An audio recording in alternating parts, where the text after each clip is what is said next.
Peuple haïtien, ouvrez les yeux.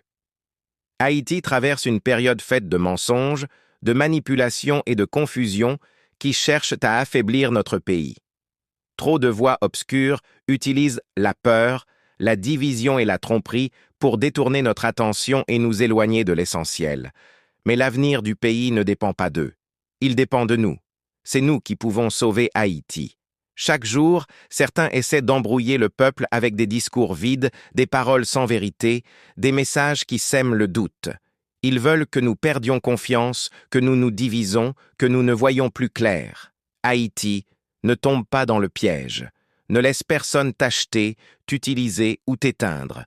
Notre force, c'est notre lucidité, notre courage, notre capacité à rester debout malgré tout. Il existe aussi des femmes et des hommes sincères, qui aiment vraiment Haïti et qui se battent pour la vérité. Apprenons à reconnaître ces voix, à distinguer la lumière du mensonge. Haïti peut être sauvé.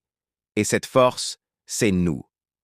Ensemble, vigilants, unis et déterminés, nous pouvons protéger notre pays et construire un avenir meilleur. Ouvrons les yeux. C'est maintenant que tout commence. Abonnez-vous et partagez cette page. Ensemble, faisons entendre la voix d'Haïti. Décolonisation mentale en Haïti. J'ai une grande question pour le peuple haïtien. Comprenons-nous vraiment le projet de destruction de notre pays? Haïti n'est pas pauvre. Haïti est riche de ses terres, de ses rizières, de ses montagnes, de ses produits agricoles biologiques. Mais 99% des politiciens mentalement colonisés, complices avec les bandits, détruisent ces richesses sous nos yeux. Ce qui me fait encore plus mal, c'est que même ceux qui disent aimer ce pays participent parfois à sa destruction.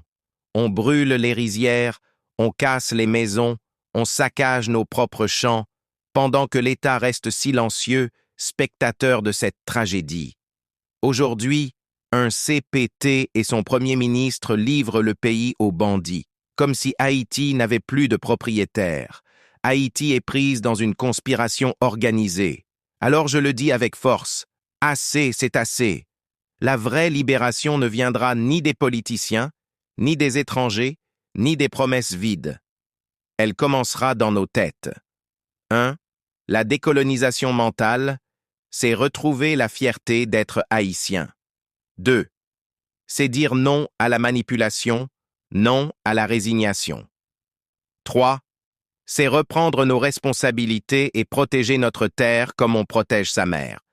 Peuple haïtien, levons-nous.